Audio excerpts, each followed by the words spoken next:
இன்றைக்கி வந்து சென்னா மசாலா. இது வந்து புட்டுக்கும் சாப்பிடுவாங்க. பொதுவாகவே இது வந்து சப்பாத்திக்கு எல்லாத்துக்குமே நல்லது. கருப்பு கொண்டக்கடலை அதை நான் வந்து வேக வச்சு வச்சுருக்கேன். பாருங்கள் நல்லா வெந்திருக்கு. ஸோ அதை வேக வச்சு நான் வச்சுருக்கேன். உங்களுக்கு தேவையான அளவு எடுத்துக்கோங்க. அப்புறம் வந்து வெங்காயம், இஞ்சி பூண்டு அது ரெண்டையும் நறுக்கி வச்சுருக்கேன். அரைச்சும் போடலாம். நான் வந்து நறுக்கி வச்சுருக்கேன். இதில் வந்து கரம் மசாலா இருக்குது. இது வந்து மிளகு சீரகத்தை பொடி பண்ணது வச்சுருக்கேன். இது வந்து என்ன அப்படின்னா வந்து மாங்காய் தூள் பொடி. அது ஒரு டேஸ்ட் நல்லாயிருக்கும், அதுக்காக அதை வச்சுருக்கேன். இது வந்து சும்மா கிராம்பு, பட்டை, இது வந்து அவங்க தாளிக்கிறதுக்கு. ஸோ அது எப்படி தாளிக்கணும்னு விருப்பப்படுறீங்களோ அது மாதிரி தாளிச்சுக்கோங்க. அப்புறம் மஞ்சத்தூள் தேவையான அளவு. தக்காளி வந்து என்ன பண்ணணும் அப்படின்னா சும்மா மிக்சியில் அரைச்சி வச்சுக்கணும். ஒரு ரவுண்டு வந்து அரைச்சி வச்சுக்கிட்டிங்கன்னா அப்போ தான் அந்த கிரேவி மாதிரி நல்லாயிருக்கும். ஸோ அதுக்காக நான் அரைச்சி வச்சுருக்கேன் தக்காளியை. அப்புறம் வந்து மிளகாத்தூள் உங்கள் டேஸ்ட்டுக்கு தகுந்த மாதிரி, உப்பு, கருவேப்பிலை, இவ்வளோ தான். இது வந்து எப்படி செய்யணும் அப்படின்னு சொல்ல போகிறேன். ரொம்பவே ஹெல்த்தி. இது சப்பாத்திலேருந்து எல்லாத்துக்கும் சாப்பிட்லாம். புட்டுக்கு ரொம்ப நல்லாயிருக்கும், சப்பாத்திக்கு ரொம்பவே நல்லாயிருக்கும். இது வந்து கருப்பு கொண்டக்கடலை தான் ரொம்ப நல்லது. இதை எப்படி செய்யலாம் அப்படின்னு பார்க்கலாம். முதல்ல அடுப்பில் வந்து சட்டி வச்சு காய வச்சுருக்கேன். அதில் வந்து எண்ணெய் வந்து காஞ்சிட்ருக்கு. உங்களுக்கு என்னென்ன நீங்கள் சாப்பிடுவீங்களோ, சமையலுக்கு யூஸ் பண்ணுவீங்களோ அந்த எண்ணெய் யூஸ் பண்ணிக்கோங்க. நான் வந்து இப்போ கடலை எண்ணெய் யூஸ் பண்ணியிருக்கேன், நல்லெண்ணெய் யூஸ் பண்ணலாம். ரெண்டில் வந்து உங்களுக்கு எந்த எண்ணெய் வந்து நல்லதோ அதை யூஸ் பண்ணிக்கோங்க. இது வந்து நம்ம போட்டோம் இல்லையா, பட்டை, ஏலக்காய் இருந்தது, சும்மா கருவேப்பிலை தாளிக்கிறதுக்கு. ஸோ இது நல்லா பொரிஞ்சு வரப்போ வெங்காயம், பெரிய வெங்காயமும் சின்ன வெங்காயமும் நான் கலந்து நறுக்கியிருக்கேன். சின்ன வெங்காயம் நல்லா டேஸ்ட் கொடுக்கும், நல்லதும் கூட. நான் ரெண்டையும் சேர்த்து நறுக்கியிருக்கேன். இது நல்லா வந்து வதங்கணும். இப்போ வந்து வதக்கிறப்ப, வெங்காயம் வதக்கிறப்ப உப்பு போட்டு வதக்கணும் அப்படின்னா நல்லா வதங்கும். அதனால நான் எப்போதுமே வந்து வெங்காயம் வதக்கிறப்ப உப்பு போட்டு வதக்கிடுவேன். அதனால் இந்த உப்பு போட்டு நல்லா வதக்கணும். பாருங்கள் நல்லா வந்து அது வதங்குறது மாதிரி வருது இல்லையா. இப்போ வந்து தக்காளி வந்து கடைசியாக தான் போடுங்க. ஏன்னா அந்த தென்னெல்லாம் போட்டு அந்த மசாலாலாம் இதானதுக்கப்புறம்.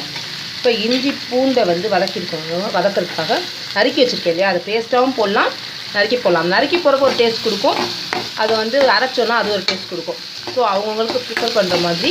இதுக்கு வந்து நறுக்கி போட்டால் இடையில வரப்போ ரொம்ப நல்லாயிருக்கும். அதுக்காக நான் இந்த மாதிரி நறுக்கியிருக்கேன். நல்லா வதக்கிடுங்க. இப்போ வந்து மிளகாய் தூள் வந்து ஒரு ஸ்பூன் உங்களுக்கு தேவையான அளவு போட்டுக்கோங்க. அது எவ்வளோ காரம் வேணுமோ அவ்வளோ போட்டுக்கோங்க. அப்புறம் மஞ்சள் தூள் கொஞ்சம். எப்போதுமே நம்ம சமையலுக்கு வந்து மஞ்சள் தூள் போடுறது வந்து ரொம்ப நல்லது இல்லையா. ஸோ அதை போட்டு நல்லது பாருங்கள். ஒரு லைட்டாக அந்த பச்சை வாடைக்காக நல்லா அப்படி வதக்கிக்கோங்க. இந்த கரம் மசாலா, இஞ்சி பூண்டு இந்த இதெல்லாம் அரைச்சது, கரம் மசாலா, மிளகு சீரகம், அந்த மாங்காய் பொடி, அந்த இது பண்ணலே அந்த பொடியெல்லாம் சேர்த்து இதெல்லாம் நீங்கள் அரைச்சிட்டு அதை நல்லா வந்து வதக்கிக்கோங்க. எப்போதுமே மிளகு சீரகத்தை வந்து அரைச்சி பொடி பண்ணி போட்டுட்டோன்னா அது நம்ம சாப்பாடோடு சேர்ந்துடும். அது நல்லாயிருக்கும். அது மாதிரி மாங்காய் கொட்டையை காய வச்சு அந்த பொடியை போட்டிங்கன்னா அது ஒரு டேஸ்ட் ஒரு மாதிரி புளிக்கிற மாதிரி நல்லாயிருக்கும். அதுதான் மோஸ்ட்லி வந்து நார்த் இந்தியன்ஸ் யூஸ் பண்ணுவாங்க. ஸோ இது நல்லா வதக்கியாச்சு. கொண்டக்கடலையை வந்து நான் வந்து உப்பு போட்டு தான் வேக வச்சுருக்கேன். அதனால தான் குறைச்சி உப்பு போட்டேன். ஸோ இப்போ அதையும் நம்ம போட்டாச்சு. இது ரொம்ப வந்து வெள்ளை கொண்டக்கடலை விட கருப்பு கொண்டக்கடலை இதுதான் வந்து நமக்கு நேற்று நாளே ஊற வச்சுருந்தோம். ஊற வச்சுட்டு நான் ஒரு நைட்டு ஃபுல்லாக ஊற வச்சுட்டு அப்புறமா வேக வச்சுருக்கேன். அதான் நல்லது. ஸோ பொதுவாக அப்படி தான் நம்ம எல்லாருமே செய்வோம் இல்லையா, அதனால தான் சொன்னேன். நல்லா ஊற வச்சுட்டு அடுத்த நாள் வந்து விசிலில் ஒரு 3 விசில் விட்டு வேக வச்சுருக்கேன்னா பாருங்கள் நல்லா அதை வந்து வேகணும். கொஞ்சம் வேகிறதுக்கு அப்புறமா இப்போ வந்து அந்த வதக்கிட்டேன் இல்லையா. ஸோ இப்போ கடைசியாக தான் வந்து என்ன பண்ணணும் அப்படின்னா நம்ம அரைச்சி வச்சுருக்க தக்காளியை போடணும். அது வந்து அப்போ தான் வந்து அது ஒரு கிரேவி மாதிரி நமக்கு கொடுக்கும். நறுக்கி போட்டோன்னா அந்த டேஸ்ட் வராது. இப்போ பாருங்கள் தக்காளியை நல்லா போட்டுட்டேன். இப்போ நல்லா வந்து மிக்ஸ் பண்ணிக்கோங்க. அப்போ தான் அந்த ஒரு மாதிரி கிரேவி மாதிரி தெரியும் உங்களுக்கு. ஸோ அது மிக்ஸ் ஆகி ஒரு கிரேவி அதில் வரும் இல்லையா, அது இப்படி தான் வரும். தக்காளி வந்து ஒரு அடி அடித்தா போதும். அப்போ தான் வந்து அது ஒரு நல்லாயிருக்கும். மொத்தமாக நல்லா இருக்கும், ஜூஸ் மாதிரி இருக்கும்ல. அப்படி இல்லாமல் இடையில தக்காளியும் தெரியுற மாதிரி. அவ்வளோதான். நல்லா கிண்டுங்க. இது வேகட்டும்.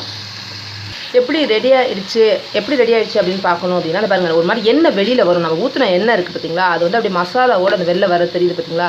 இதுதான் வந்து அது ரெடி ஆகிடுச்சு அப்படிங்கிறதுக்கான இது. ஸோ ரொம்பவே டேஸ்டியான மசாலா இருந்து சென்னா மசாலா ரெடி ஆகிடுச்சு. கருப்பு கொண்டக்கடலை மசாலா. இது எப்படி வேணாலும் சொல்லி சப்பாத்திக்கு வந்து ரொம்ப நல்லாயிருக்கும். சப்பாத்திக்கு மட்டும் இல்லாமல் புட்டுக்கு எல்லாத்துக்குமே இது ரொம்ப நல்லாயிருக்கும். இதை கண்டிப்பாக நீங்கள் செஞ்சு பாருங்கள். ரொம்பவே டேஸ்டியாக இருக்கும். கண்டிப்பாக இந்த வீடியோ உங்களுக்கு ரொம்பவே பிடிச்சிருக்கும். லைக் பண்ணுங்கள், ஷேர் பண்ணுங்கள், சப்ஸ்கிரைப் பண்ணுங்கள் நம்ம சேனலை.